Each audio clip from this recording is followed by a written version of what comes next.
Hello friends, मैं ज्योति हूँ और आप सभी का मेरे इस यूट्यूब चैनल एग्ज़ाम हियर पे स्वागत करती हूँ। फ्रेंड्स, आज की इस वीडियो में हम IGNOU MA political science first year की जो बुक है, जो कि हमारा है भारत लोकतंत्र और विकास, इंडिया डेमोक्रेसी एंड डेवलपमेंट, इस बुक को कवर करेंगे। आज की वीडियो में हम इस बुक का जो फर्स्ट चैप्टर है उसको देखेंगे, जो कि हमारा है भारतीय राष्ट्रीय आंदोलन की विपत्ति, विकास, अधिकार और भागीदारी के संदर्भ में, legacy of national movement with reference to development, rights and participation. ठीक है, तो सबसे पहले इस चैप्टर की भूमिका को देखते हैं। भारतीय राष्ट्रीय आंदोलन के विशेष पहलू, खासतौर से गांधीवादी राजनीति की रणनीति। जो गांधीवादी राजनीति की रणनीति थी, उस समाज में चलाए जाने वाले आंदोलन के लिए विशेष रूप से सार्थक है, जो समाज कानूनी ढांचे के अंतर्गत कार्य करते हैं। जो समाज कानूनी ढांचे के अंतर्गत कार्य करते हैं, इसके अलावा लोकतांत्रिक और मूलतः नागरिक स्वतंत्रता वाली राज व्यवस्था जिन समाजों की विशेषता मानी जाती है, ऐसे समाज में जो गांधीवादी राजनीति की रणनीति है वो सार्थक मानी जाती है। ठीक है, सेकंड पॉइंट है, इसमें न केवल मौजूदा ढांचे द्वारा दिए गए संवैधानिक अवसरों का बिना उस ढांचे का हिस्सा बने किस तरह उपयोग किया जा सकता है का उदाहरण पेश किया, बल्कि सार्वजनिक उद्देश्यों का व्यापक आंदोलन किस प्रकार खड़ा किया जाए और चलाया जाए के संबंध में शिक्षा प्रदान की। जो गांधीवादी रणनीति है, उसने उस टाइम पे जो मौजूदा संवैधानिक अवसर जो भी कुछ दिए गए थे, उस ढांचे का हिस्सा बने बिना उस चीज का कैसे उपयोग किया जा सकता है, इसका उदाहरण पेश किया था। इसके अलावा सार्वजनिक उद्देश्य का व्यापक आंदोलन किस प्रकार से खड़ा किया जाए या फिर चलाया जाए के संबंध में शिक्षा भी प्रदान की थी। इस आंदोलन ने जनतांत्रिक विचारों और संस्थाओं को लोकप्रिय बनाया। किसे किसे लोकप्रिय बनाया? जनतांत्रिक विचारों और संस्थाओं को लोकप्रिय बनाया। आम चुनाव के अधिकार, आम चुनाव के आधार पर प्रतिनिधि सरकार की स्थापना और वयस्क मताधिकार के आधार पर चुनाव की मांग की। राष्ट्रीय आंदोलन विकास के कई चरणों से गुजरा। जैसे जैसे ये चरण एक से दूसरे चरण की तरफ बढ़ा, इसका सामाजिक आधार व्यापक होता चला गया और इसका उद्देश्य अधिकाधिक स्पष्ट होता गया। नेक्स्ट पॉइंट है, इस तरह एक एक करके सभी मुद्दे उठाते हुए उन्होंने भारतीयों के दिल दिमाग में ये बात बैठा दी कि ब्रिटिश सरकार का प्रशासन केवल शोषण का हथियार है। जो गांधीवादी रणनीति है, उसने सभी मुद्दों को एक एक करके उठाया और जो भारतीय लोग थे उनके दिल दिमाग में ये बात बैठा दिया कि जो ब्रिटिश सरकार का जो प्रशासन है वो सिर्फ शोषण का हथियार है। इसीलिए भारतीय हितों के लिए राजनीतिक सत्ता और प्रशासन पूरी तरीके से भारतीयों के नियंत्रण में ही होना चाहिए, क्योंकि भारतीय ही भारतीय हित के बारे में सोचेंगे, ब्रिटिश नहीं। ठीक है, ये भूमिका है। आई होप आपको समझ में आ गया होगा। अब हम भारतीय राष्ट्रीय आंदोलन की प्रतिस्थापना की बात करेंगे। तो जैसा कि हम सबको पता है कि 1885 में कांग्रेस की स्थापना हुई थी। ठीक है, और कांग्रेस की स्थापना के साथ ही जो भारतीय जनता थी, ठीक है, या फिर भारत के जितने भी वर्ग थे, सभी वर्गों को अपनी आर्थिक और राजनीतिक मांग को प्रस्तुत करने के लिए एक शक्तिशाली मंच मिल गया। और इस मंच का क्या उद्देश्य था? इस मंच का उद्देश्य था जो राज्य की राजनीति है, ठीक है, जो राज्य की जो नीतियां हैं, इसके निर्धारण और कार्यान्वयन में भारतीयों की अधिक से अधिक जो है सहभागिता हो, इसके लिए सरकार पर दबाव डालना था। कांग्रेस ने अपने आप को सिर्फ उन सवालों तक सीमित रखने की कोशिश की जो पूरे राष्ट्र से जुड़े थे और जिन सवालों पर सीधी जो है भागीदारी की गुंजाइश हो, जैसे नौकरियों में भारतीयकरण की मांग, राज्य के प्रशासन तंत्र में भारतीयों की सहभागिता की मांग, पूंजी बहिर्गमन की रोकथाम, भारतीय उद्योग को संरक्षण, दमनकारी कानूनों को समाप्त करना आदि। ठीक है, इन चीजों तक कांग्रेस ने अपने आप को सीमित रखा था। कांग्रेस के प्रारंभिक राष्ट्रवादी संवैधानिक तरीकों में विश्वास रखते थे। जो प्रारंभिक नेता थे कांग्रेस के, वो संवैधानिक तरीकों में विश्वास रखते थे और इनका मुख्य उद्देश्य क्या था? इनका मुख्य उद्देश्य जनता को आधुनिक शिक्षा प्रदान करना, राष्ट्रवादी राजनीतिक चेतना विकसित करना तथा राजनीतिक प्रश्नों पर एक संगठित जनमत तैयार करना था। ठीक है, और वे जो है प्रार्थना पत्र का सहारा लेते थे। अनुनय विनय, प्रार्थना पत्र आदि पर जो है वो लोग जो है विश्वास रखते थे।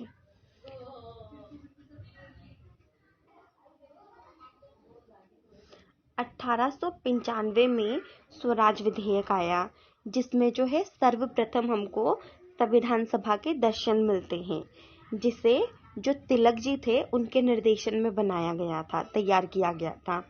1922 में अपने विचार व्यक्त करते हुए, ठीक है, 1922 में महात्मा गांधी ने अपने विचार व्यक्त किए थे, जिसके थ्रू उन्होंने संविधान सभा की बात की थी। ठीक है, उनके विचार क्या थे? भारतीय संविधान जो है भारतीयों की इच्छा अनुसार ही होगा। भारत का जो संविधान है वो भारतीय ही बनाएंगे। ठीक है, नेक्स्ट पॉइंट है 1920 से 1935 तक राष्ट्रीय आंदोलन का समय भारत के लिए निर्णायक समय था। क्यों था? क्योंकि इस अवधि के दौरान देश में राजनीतिक जागरूकता तेज गति से विकसित हुई। जो राजनीतिक जागरूकता थी तेज गति से जो है विकसित हुई और महात्मा गांधी के नेतृत्व में जो भारतीय राष्ट्रीय कांग्रेस है उन्होंने जन संगठन, ठीक है, जो राष्ट्रीय कांग्रेस है वो एक जन संगठन बन गया था। अब हम बात करेंगे 1928 के मोतीलाल नेहरू रिपोर्ट के बारे में। ठीक है, अब इस रिपोर्ट में क्या कहा गया था? इस रिपोर्ट में उन सभी मांगों को शामिल किया गया जो ब्रिटेन के दूसरे उपनिवेश को प्राप्त था। ठीक है, ब्रिटेन के पास एक उपनिवेश नहीं था, बहुत सारे उपनिवेश थे। तो जो मोतीलाल नेहरू रिपोर्ट है, इस रिपोर्ट में उन सभी मांगों को शामिल किया गया था जो कि दूसरे जो उपनिवेश थे उनको प्राप्त थे। ठीक है, इसके अलावा इसमें औपनिवेशिक स्वराज्य, केंद्र व प्रांतों में उत्तरदायी शासन, संघीय व्यवस्था, मौलिक अधिकार तथा पृथक निर्वाचन प्रणाली के स्थान पर संयुक्त निर्वाचन प्रणाली की सिफारिश की गई थी। भारत के लिए सर्वोच्च न्यायालय की स्थापना पर बल दिया गया था। सिंध को बंबई प्रांत से अलग करके नए प्रांत के निर्माण की भी सिफारिश की गई थी। केंद्रीय विधानमंडल को द्विसदनात्मक बनाने की मांग की गई थी और निम्न सदन का जो निर्वाचन है वो वयस्क मताधिकार के आधार पर प्रत्यक्ष रूप से और उच्च सदन का निर्वाचन जो है अप्रत्यक्ष रूप से करवाने की बात इस रिपोर्ट में कही गई थी। और इसमें यह भी कहा गया था कि नए संविधान में देश की रियासतों के ऊपर जो रियासतें थी उनके ऊपर वही सभी अधिकार प्राप्त होंगे जो अभी ताज के अधीन केंद्रीय सरकार को प्राप्त हैं। ठीक है, आई होप आपको समझ में आ रहा होगा। अब हम गांधी जी के योगदान के बारे में बात करेंगे। तो भारतीय स्वतंत्रता आंदोलन में गांधी जी ने सामाजिक आर्थिक क्षेत्र के हित के लिए न केवल राष्ट्रीय आंदोलन के उदारवादी और उग्रवादी दलों की नीतियों के उत्तम भागों का समन्वय किया। जो उग्रवादी नेता थे और जो उदारवादी दल थे, ठीक है, इनकी नीतियों का जो उत्तम भाग था उनका जो है गांधी जी ने समन्वय किया। इसके अलावा दोनों को एक गतिशील और व्यवहारिक मोड़ दिया। जो गांधी जी थे उन्होंने चंपारण, अहमदाबाद और खेड़ा आंदोलन के बाद राष्ट्रीय आंदोलन के स्वरूप को जो है एक जन आंदोलन का रूप दिया। किसका रूप दिया? एक जन आंदोलन का रूप दिया। ठीक है, जो गांधी जी है वो राजनीति को सामाजिक परिवर्तन का साधन माना उन्होंने और राजनीतिक साध्यों के लिए नैतिक साधनों का प्रयोग करके उन्होंने हमेशा नैतिक साधनों पर बल दिया। ठीक है, नैतिक साधनों का प्रयोग करके पशु बल को आत्मबल से उन्होंने जीता। मानवता के लिए उनका संदेश था अहिंसा और अहिंसात्मक साधनों का उपयोग करके। जो गांधी जी थे उन्होंने अपने आंदोलन के लिए अहिंसात्मक साधनों का यूज किया था, ठीक है। और इन साधनों का यूज करके उन्होंने 1920 से 1922 के असहयोग आंदोलन, 1930 से 1934 के सविनय अवज्ञा आंदोलन, 1940 से 1941 के निजी सविनय अवज्ञा आंदोलन और 1942 के भारत छोड़ो आंदोलन द्वारा ब्रिटिश सरकार को, ये जो आंदोलन थे, ठीक है, इसके द्वारा गांधी जी ने ब्रिटिश सरकार को ये विश्वास दिलाने की कोशिश की थी कि जो भारत की जो स्वतंत्रता है, ठीक है, स्वतंत्रता की जो मांग है वो न्यायपूर्ण है। उन्होंने हर भारतीयों के दिल में दासता से घृणा और स्वतंत्रता से प्यार उत्पन्न किया। समर्पण और सेवा की भावना जगाई सभी लोगों में। धर्मनिरपेक्ष भारत और सांप्रदायिक एकता की भावना को भी उन्होंने प्रोत्साहित किया। संसार को विश्व भ्रातृत्व व मानववाद का संदेश दिया। उन्होंने विश्व भाईचारे और मानववाद का संदेश दिया। गांधी जी के नेतृत्व में कांग्रेस ने रचनात्मक कार्यक्रम को बहुत बढ़ावा दिया।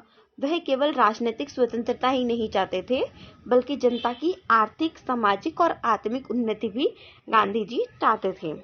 अब हम गांधी जी के जो स्वराज है उसके सार के बारे में बात करेंगे।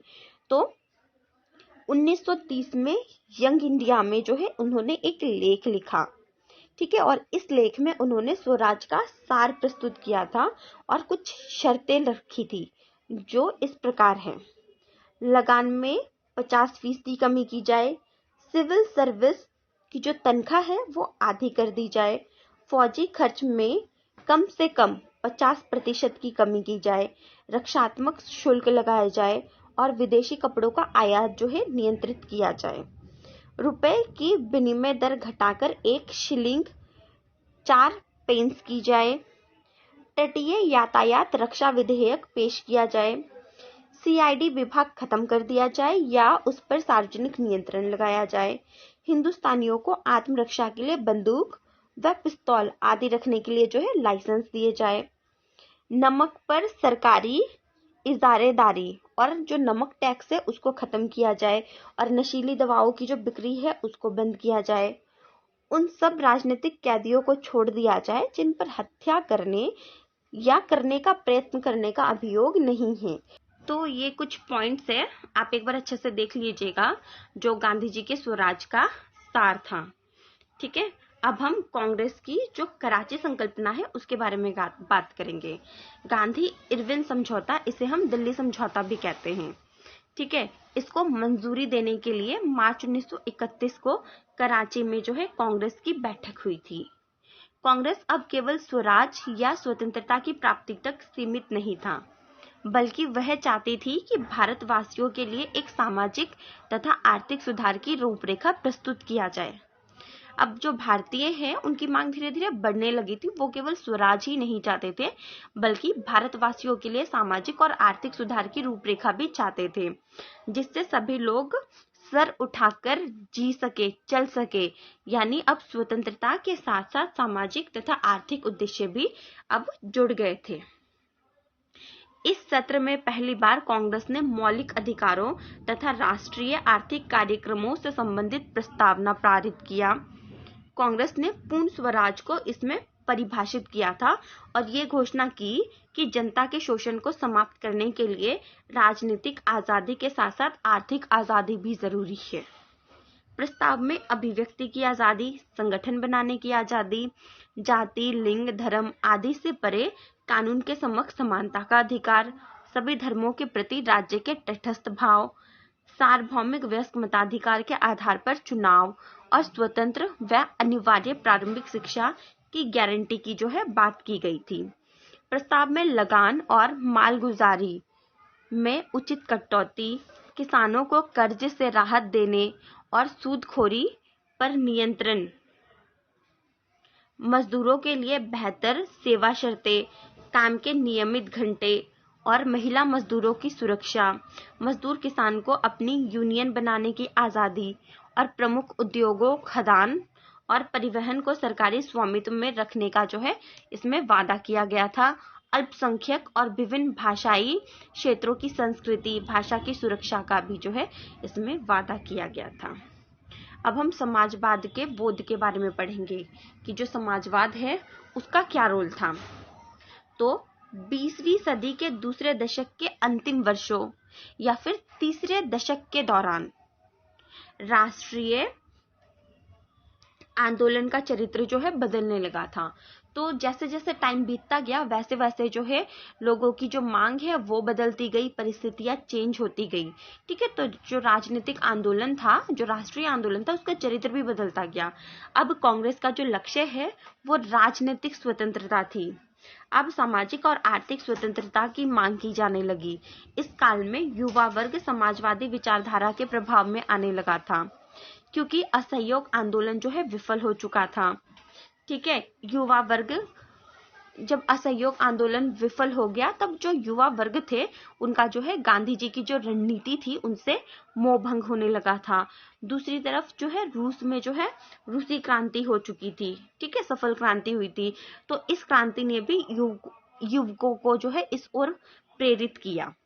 ठीक है, और ये जो लोग थे, ये जो युवा थे, ये साम्राज्यवाद विरोधी, राष्ट्रवादी और समाजवादी के रूप में जो है सामने आने लगे थे। और ये युवा कौन कौन से थे? इनमें सुभाष चंद्र बोस, जवाहरलाल नेहरू, राम मनोहर लोहिया, जयप्रकाश नारायण, ये सब जो है प्रमुख थे। 1929 के लाहौर अधिवेशन में जवाहरलाल नेहरू ने घोषणा की थी कि मैं समाजवादी और लोकतंत्रवादी हूँ। जो गांधी जी है उन्होंने ये घोषणा की थी कि मैं समाजवादी और लोकतंत्रवादी हूँ। उन्होंने कहा कि यदि इस देश, जो नेहरू जी थे, उन्होंने कहा कि अगर इस देश में से गरीबी और असमानता को समाप्त करना है तो भारत को एक समग्र समाजवादी कार्यक्रम अपनाना होगा। समाजवाद के प्रति नेहरू की प्रतिबद्धता को 1935 से 1936 के दौरान जो है अधिक स्पष्ट रूप से देखा जा सकता है, या अधिक स्पष्ट रूप से जो है अभिव्यक्ति मिली थी। 1936 के लखनऊ कांग्रेस अधिवेशन में उन्होंने समाजवाद के प्रति जो है अपनी प्रतिबद्धता जताते हुए स्पष्ट शब्दों में कहा था, जो नेहरू जी है उन्होंने स्पष्ट शब्दों में कहा था कि मुझे पक्का विश्वास हो चला है कि विश्व और भारत की समस्या का समाधान की जो है एकमात्र कुंजी क्या है? समाजवाद है। मुझे गरीबी को समाप्त करने का कोई और रास्ता नजर नहीं आता। व्यापक बेरोजगारी और भारतीय जनता की पराधीनता के अंत का समाजवाद के अलावा अन्य कोई विकल्प जो है मुझे नजर नहीं आता, ऐसा नेहरू जी ने कहा था। अब हम योजना विचार की बात करेंगे कि जो योजना का विचार है वो क्या है। तो एम विश्वेश्वरैया ने 1934 में इनकी एक बुक है जो पब्लिश हुई थी, प्लान्ड इकोनॉमी फॉर इंडिया। इसमें इन्होंने एक ऐसी योजना की रूपरेखा रखी थी जिसका उद्देश्य था 10 साल के अंदर भारत की राष्ट्रीय आय को दुगना करने का। ठीक है, इसके बाद कांग्रेस ने 1938 में जवाहरलाल नेहरू की अध्यक्षता में एक राष्ट्रीय योजना समिति का गठन किया था, और इस समिति के अध्यक्ष कौन थे? केटी शाह। ठीक है, इनको जो है एक अवैतनिक मंत्री चुना गया था, केटी शाह को। योजना समिति की सोच के पीछे, जो ये योजना समिति थी उसकी सोच के पीछे ये विचार काम कर रहा था कि किस प्रकार अधिक औद्योगिकरण किया जा सकता है और कैसे जो दरिद्रता और बेकारी है उसको कम किया जा सकता है, राष्ट्रीय सुरक्षा का प्रश्न कैसे सुलझाया जा सकता है। लेकिन उस टाइम की जो तत्कालीन परिस्थिति क्या थी? ब्रिटिश सरकार और जो कांग्रेस थी उनके बीच में संघर्ष था। इसके अलावा दूसरा विश्व युद्ध भी चल रहा था। तो ऐसे में ये जो समिति है इसका काम जो है अच्छे से नहीं हो पाया। समिति जो है अपना काम जो है सफल तरीके से नहीं कर पाई। इसी समय बम्बई के 8 उद्योगपतियों ने जो है एक समूह बनाया और उन्होंने एक जो है आर्थिक विकास के लिए योजना बनाई जिसे हम बम्बई योजना के नाम से जानते हैं। इसमें असमानता को कम करने, लघु कुटीर उद्योग, जन सेवा व मूल उद्योगों तथा अर्थव्यवस्था पर राज्य के नियंत्रण के संबंध में जो है अनेक प्रावधान किए गए थे। फिर इसी के आसपास एम.एन. राय, जो एक साम्यवादी और उग्र मानवतावादी थे, उन्होंने भी जनता योजना सामने रखी। इसमें भावी औद्योगिकरण, ग्रामीण ऋणग्रस्तता, भूमि के राष्ट्रीयकरण के संबंध में भी महत्वपूर्ण तर्क दिए गए थे। इसके अलावा जो श्रीमान नारायण अग्रवाल जी थे, इन्होंने गांधी योजना बनाई। 1944 में भारत सरकार ने एक नियोजन और विकास विभाग का गठन किया। फिर 1946 में जो है एक परामर्शदाता नियोजन बोर्ड भी गठित की गई थी। ठीक है, अब हम जो गांधीवादी है, ठीक है, गांधीवादी अर्थशास्त्र की प्रकृति की बात करेंगे। तो चलिए देखते हैं। तो जो गांधी जी है, इनके क्या विचार थे। गांधी जी जो है ग्रामीण जो क्षेत्र है, इसकी जो आर्थिक व्यवस्था है, इसका पुनरुद्धार करना चाहते थे। ठीक है, और स्वदेशी उद्योग के विकास के पक्ष में थे। कुटीर उद्योग का विकास करना चाहते थे। ठीक है, और भारतीयों को स्वावलंबी बनाना चाहते थे, आत्मनिर्भर बनाना चाहते थे। जो गांधी जी थे वो मशीनी युग के विरोध में नहीं थे। ठीक है, उनका विश्वास था कि मशीन उस समय तक अच्छी है जब तक मनुष्य की वह सेवा करे।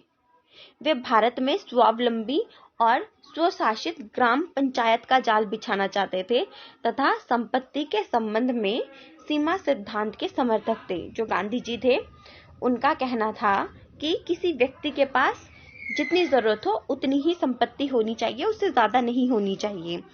हर व्यक्ति को स्वयं अपनी संपत्ति को सीमित करके त्याग की नीति अपनानी चाहिए। महात्मा गांधी के आर्थिक विचारों में ट्रस्टीशिप का सिद्धांत जो है प्रमुख है। उनका कहना था कि जमींदार और जो पूंजीपति है, ठीक है, पूंजीपति किसानों की ट्रस्टी की तरह काम करते हैं। ट्रस्टियों के रूप में जो जमींदार और पूंजीपति है, उनको अपनी योग्यता और पूंजी को अपने हित में प्रयोग नहीं करना चाहिए, बल्कि समाज की भलाई के लिए ट्रस्टी के रूप में प्रयोग करना चाहिए।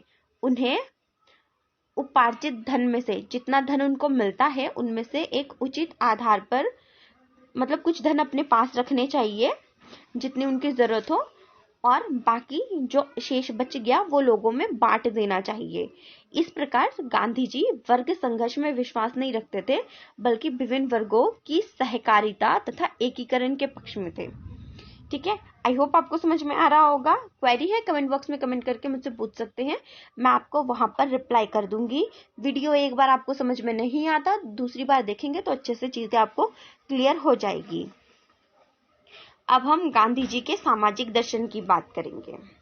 तो गांधी जी एक महान समाज सुधारक थे। उन्होंने समाज के उत्थान के लिए अनेक कदम उठाए, मतलब जो अछूत है उनका उद्धार, नारियों का उत्थान, मादक द्रव्य जो नशीले पदार्थ है उन पर रोक, छुआछूत को उस टाइम पे छुआछूत को जो है, छुआछूत की जो प्रथा है वो प्रचलित थी, जिसको हिंदू समाज का कलंक मानते थे गांधी जी। उन्होंने कहा था कि ईश्वर ने किसी को उच्च नीच के निशान के साथ जो है नहीं पैदा किया है, और कोई धार्मिक ग्रंथ भी जन्म से मनुष्य की ऊंचाई का निर्णय जो है नहीं करता। उन्होंने जो अछूत थे उनको हरिजन कहा था, दलितों को हरिजन कहा था। तो हरिजनों के उद्धार के लिए उन्होंने महान आंदोलन चलाया। अछूतों को हिंदू समाज का अंग बनाने के लिए आमरण अनशन करने का निश्चय भी किया था उन्होंने। स्त्रियों की स्थिति में सुधार के लिए, उनमें शिक्षा के प्रसार के लिए गांधी जी ने जो कोशिश की थी वो भी सराहनीय है। वे स्त्री और पुरुष दोनों को एक जैसे अधिकार देने के पक्ष में थे। गांधी जी का लक्ष्य सबके लिए सामाजिक न्याय प्राप्त करना था। वे एक ऐसे विचारक थे जिन्होंने सामाजिक न्याय प्राप्त करने के लिए केवल सत्य और अहिंसापूर्ण साधन को अपनाया। गांधी जी समाज में व्यक्ति के अधिकार की अपेक्षा कर्तव्य को अधिक महत्व देते थे। ठीक है, गांधी जी नए समाज के निर्माण से पहले मनुष्य के हृदय में क्रांति लाना चाहते थे और उसे आत्मनिर्भर बनाना चाहते थे, और उसका जो चरित्र है उसको उन्नत बनाना चाहते थे। ठीक है, तो फ्रेंड्स ये वीडियो हमारा यहीं पर समाप्त होता है। हमारा फर्स्ट चैप्टर यहीं पर समाप्त होता है। आई होप आपको समझ में आ गया होगा। क्वेरी है कमेंट बॉक्स में कमेंट करके मुझसे पूछ सकते हैं। मैं आपको वहाँ पर रिप्लाई कर दूँगी। आपने मेरी ये वीडियो यहाँ तक देखी, इसके लिए आप सबका बहुत बहुत धन्यवाद। Thank you.